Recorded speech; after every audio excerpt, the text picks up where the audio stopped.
Buenas tardes.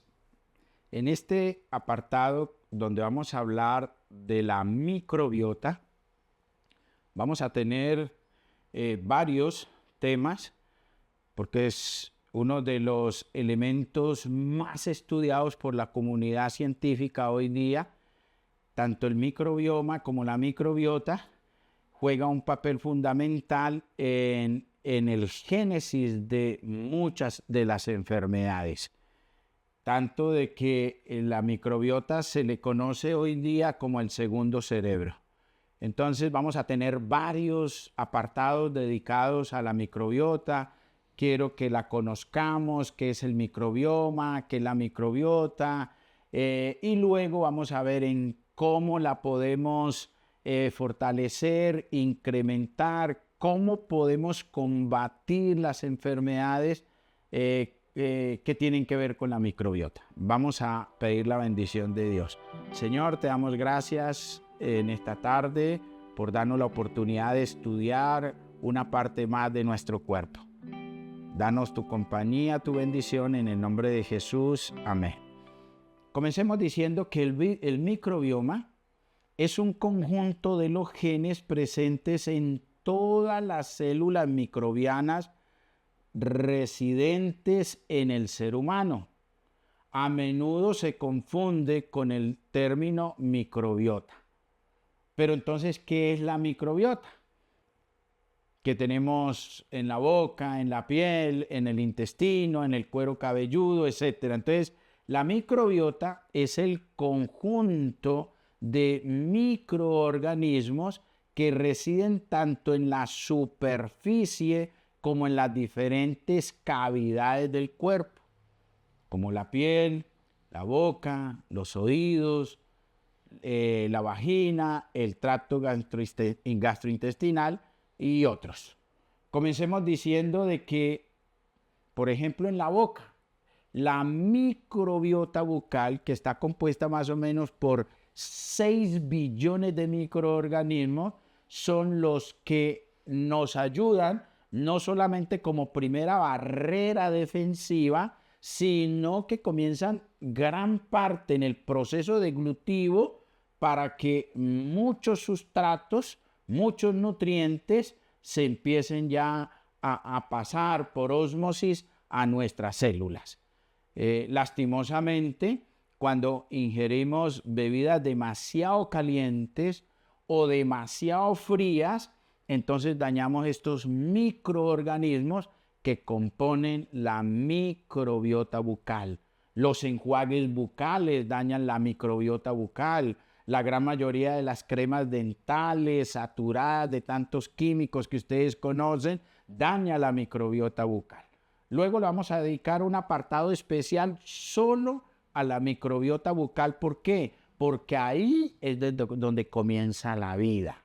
Pero también le vamos a dedicar un apartado especial a toda la parte gastrointestinal, especialmente el colon, porque ahí es donde vamos, digámoslo así, donde vamos a eliminar una cantidad de homotoxinas, pero a la vez donde se van a formar una cantidad de elementos indispensables para nuestro bienestar.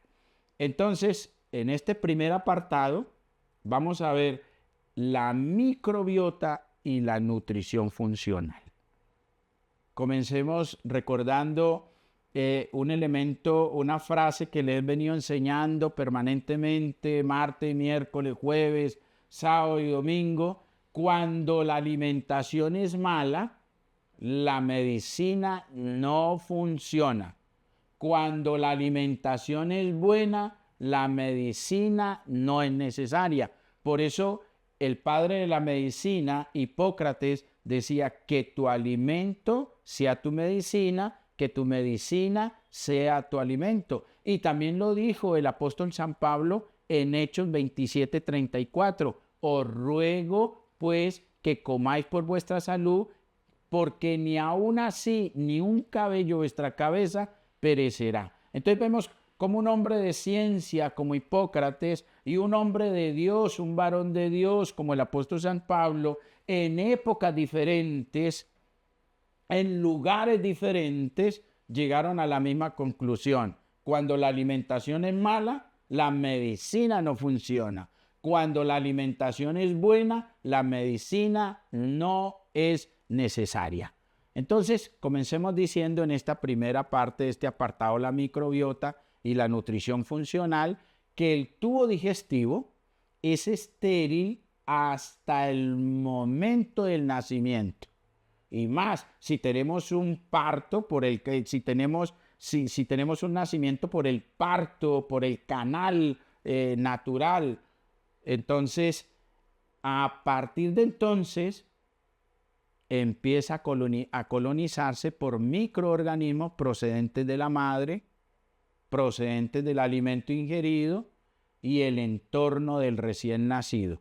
Entonces, cuando yo estoy en el vientre y estoy recibiendo los elementos necesarios para garantizar que mi microbiota sea bueno, siempre vamos a tener salud, bienestar y longevidad. Sumado a eso, si nazco por el canal del parto, por el canal vaginal, es decir, tengo un parto natural, pues toda mi piel, en la medida en que yo voy saliendo por ese canal, pues toda se va a impregnar de microbiota que me va a garantizar que yo esté sano. Entonces, la microbiota se adquiere desde el momento en que nacemos y se mantiene estable hasta los 3 años.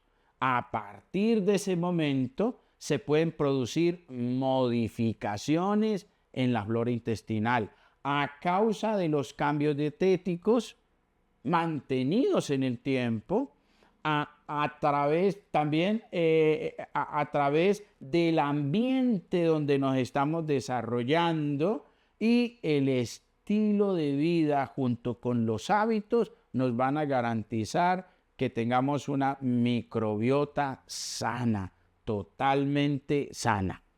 Más o menos unos 100 billones, óigase bien, 100 billones de microorganismos llegan a poblar el tubo digestivo, con una densidad creciente en sentido distal. Es decir, más o menos tenemos entre 1 y 2 kilogramos de microbiota en peso, que corresponden al peso neto de la microbiota que tenemos en todo nuestro sistema. Esta enorme cantidad de microorganismos es 10 veces superiores al conjunto de nuestras células. El número y el tipo de microorganismo va evolucionando a lo largo de los años. Varía entre jóvenes y ancianos.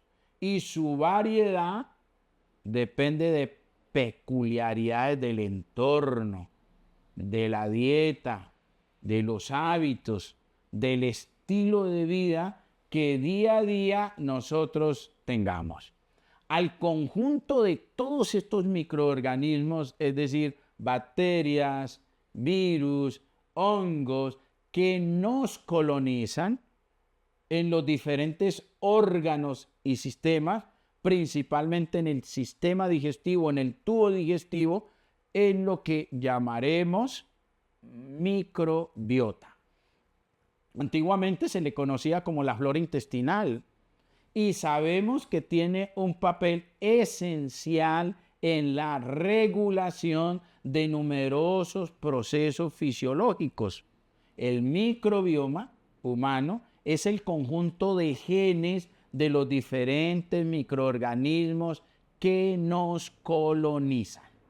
Y nos colonizan dependiendo del ambiente donde estemos, nos colonizan dependiendo del alimento que ingeramos, del estado psicoemocional en que nos encontremos, va a depender esa microbiota. Se estima que está formada por unas 1000 especies de bacterias diferentes.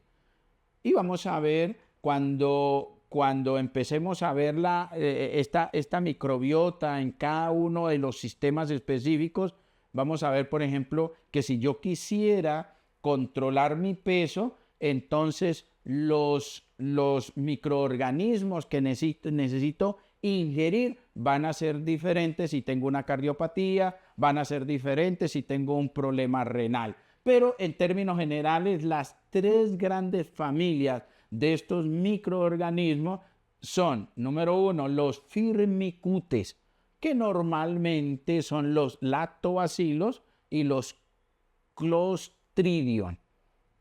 También tenemos el otro grupo fundamental como la Bacteroidotes, y dentro de ese conjunto entonces tenemos la Bacteroides y la Prevotella.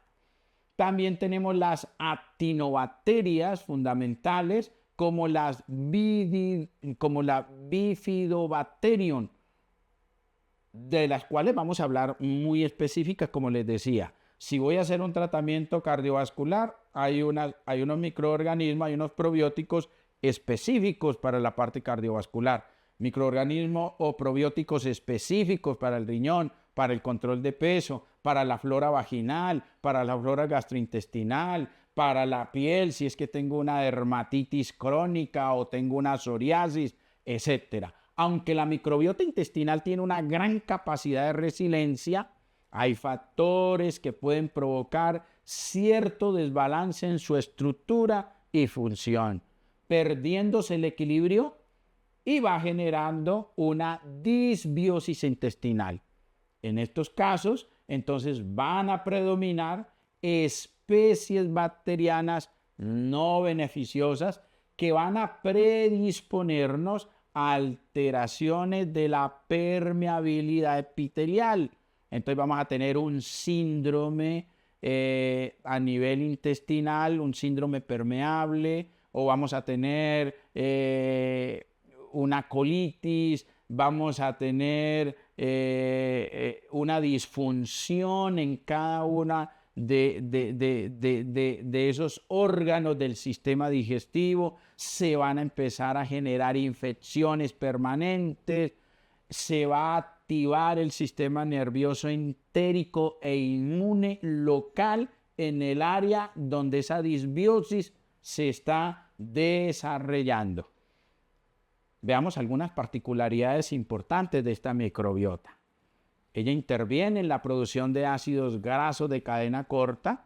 Cuando veamos los nootrópicos cerebrales, ahí vamos a hablar, por ejemplo, de la importancia de los probióticos en armonía con el omega 3, pero también nos va a ayudar a la producción de vitamina K, un gran anticoagulante, en la absorción de iones de calcio, hierro y de magnesio, en la producción de inmunoglobulinas A, que nos van a ayudar a todas esas cascadas alérgicas en nuestro cuerpo. También nos va a ayudar a mejorar las citoquinas para la inmunidad, nos van a ayudar en la tolerancia a muchos antígenos alimentarios, nos van a ayudar en la digestión de los alimentos, a garantizar que el pH local intestinal esté bien, que no proliferen patógenos, nos va a ayudar a depurar los radicales libres como los peróxidos y los superóxidos.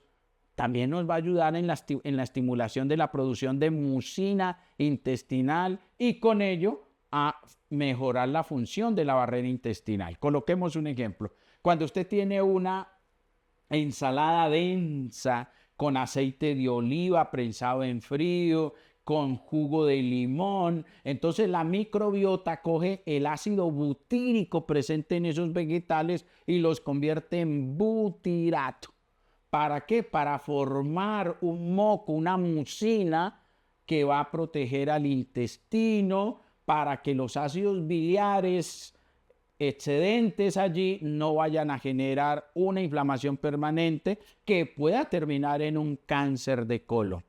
Aunque la microbiota intestinal tiene una gran capacidad de resiliencia, hay factores que van a provocar desbalance en su estructura para que se genere un desequilibrio en toda esta microbiota. Entonces se van a formar una cantidad de elementos que nos van a generar un daño agresivo. Vamos a retomar nuevamente lo que hemos dicho hasta ahora. Cuando fuimos creados por nuestro Dios, nos dejó una barrera en la piel que se llama la microbiota de la piel. Por ejemplo, la microbiota del cuero cabelludo, que va a garantizar que cuando usted consuma la biotina, esa biotina pueda llegar al folículo piloso sin ningún problema. Pero para ello tendríamos que evitar una proteína del huevo que se llama avidina, que bloquea los receptores que llevan la biotina al folículo piloso. Pero la microbiota lo que va a hacer es comerse ese cerumen, comerse ese sebo, comerse esa capa seborreica que están en el cuero cabelludo para garantizar que el folículo pueda trabajar bien. Y así lo hace en toda la extensión de la piel. Es muy importante que nosotros mantengamos nuestra piel limpia. Y por eso con solamente utilizar el estropajo y el agua es suficiente. La mayoría de los jabones no tienen el pH que la piel tiene. La mayoría de los jabones tienen una cantidad de químicos que van a irritar, van a dañar esa microbiota de la piel. Decíamos al comienzo que cuando ingerimos ciertos grupos de alimentos en la boca, posiblemente vamos a alterar esa microbiota bucal.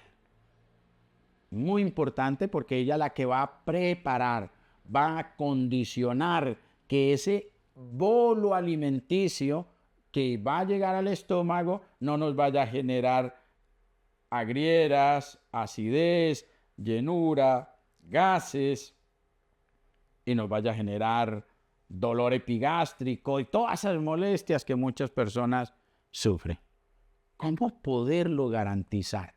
Cuando nosotros tan pronto nos levantamos, deberíamos hacernos un buen enjuague bucal con agua tibia y limón para garantizar que esa microbiota pueda hacer su trabajo. Mire que la microbiota ayuda a que en la encía el cuerpo, mientras dormimos, pueda fabricar cianocobalamina, vitamina B12, fundamental para mantener la homocisteína estable y no que nos vaya a generar un infarto. Cuando nosotros tenemos la homocisteína en sus valores normales, no vamos a correr el peligro de un infarto. Cuando la homocisteína está en valores de 14, 15 y más elevado, nos está diciendo de que estamos infartados o que nos vamos a infartar.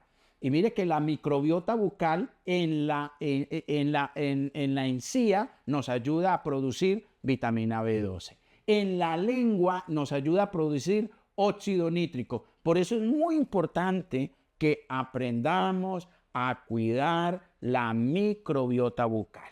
Una vez nos levantamos y hacemos ese enjuague, ese masaje con la lengua y buches y gárganos con agua tibia con limón y una pizquita de sal marina, entonces podemos ingerir el alimento.